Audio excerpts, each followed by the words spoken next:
Hi friends, welcome to Sairam TV. BC EWSC స్వయం ఉపాధి రుణాలకు ప్రభుత్వం మార్గదర్శకాలు. యూనిట్ వ్యయంలో 50% రాయితీ, మిగతా మొత్తం బ్యాంకు రుణం. వెనుకబడిన తరగతులు, ఆర్థికంగా బలహీన వర్గాల్లో పేదరికాన్ని రూపుమాపేలా రాష్ట్ర ప్రభుత్వం కీలక నిర్ణయం తీసుకుంది. ఆయా వర్గాల్లోని పేదలకు స్వయం ఉపాధి రాయితీ రుణాల మంజూరు ప్రక్రియను మరింత సులభతరం, వేగవంతం చేసింది. 2024-25 ఏడాదికి గాను రాయితీ రుణాలు అందించేందుకు బీసీలకు 896 కోట్లు, ఈడబ్ల్యూఎస్సీ వర్గాలకు 384 కోట్ల బడ్జెట్లో కేటాయించింది. జిల్లాల వారీగా ఆయా వర్గాల జనాభాను బట్టి ఈ నిధుల వ్యయానికి లక్ష్యాన్ని నిర్దేశించింది. పథకం అమలుకు మార్గదర్శకాలు పంపిన ఉన్నతాధికారులు వారం రోజుల్లో అర్హుల నుంచి దరఖాస్తుల స్వీకరణకు సిద్ధంగా ఉండాలని ఆదేశాలు ఇచ్చారు. మొత్తంగా ఈ ఏడాది స్వయం ఉపాధి రాయితీ రుణ పథకం కింద 1.30 లక్షల మంది బీసీలు, 59,000 మంది ఈడబ్ల్యూఎస్సీ వర్గాలకు లబ్ధి చేకూరనుంది. గతంలో రాయితీ రుణాల మంజూరు పథకంలో ఎంపికైన వారు లబ్ధిదారు వాటా కింద కొంత మొత్తం పెట్టుబడిగా పెట్టాల్సి వచ్చేది. ఆపై కొంత సొమ్మును ప్రభుత్వం రాయితీపై ఇచ్చేది, మరికొంత బ్యాంకు రుణంగా ఇప్పించేది. తాజా మార్గదర్శకాల్లో లబ్ధిదారు వాటాను తొలగించింది. యూనిట్ వ్యవస్థాపక వ్యయంలో ప్రభుత్వం రాయితీ పోను, మిగతా మొత్తాన్ని బ్యాంకు నుంచి రుణంగా అందించనుంది. గత అనుభవాల దృష్ట్యా ఈ దఫా పథకం పక్కాగా అమలయ్యేలా యూనిట్లకు జియో ట్యాగింగ్ చేయనుంది.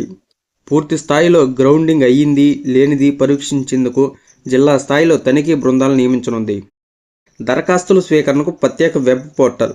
స్వయం ఉపాధి రాయితీ రుణ పథకాలకు అర్హుల నుంచి దరఖాస్తుల స్వీకరణకు ప్రభుత్వం online beneficiary monitoring and management system అనే వెబ్ పోర్టల్ను ప్రారంభించింది.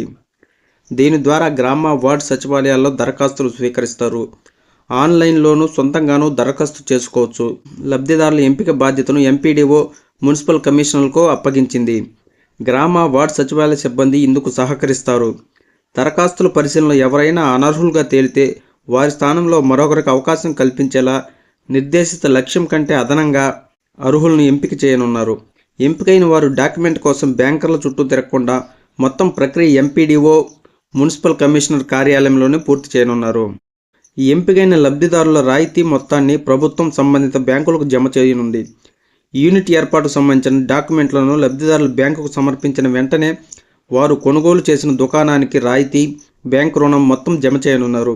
యూనిట్లు మంజూరైన తర్వాత నియోజకవర్గ స్థాయిలో మేళాలు నిర్వహించి అందజేస్తారు. లబ్ధిదారులు సకాలంలో బ్యాంకు రుణ వాయిదాల చెల్లింపును పర్యవేక్షణ బాధ్యతను గ్రామ, వార్డు సచివాలయ సిబ్బందిలో ఒకరికి అప్పగించనున్నారు.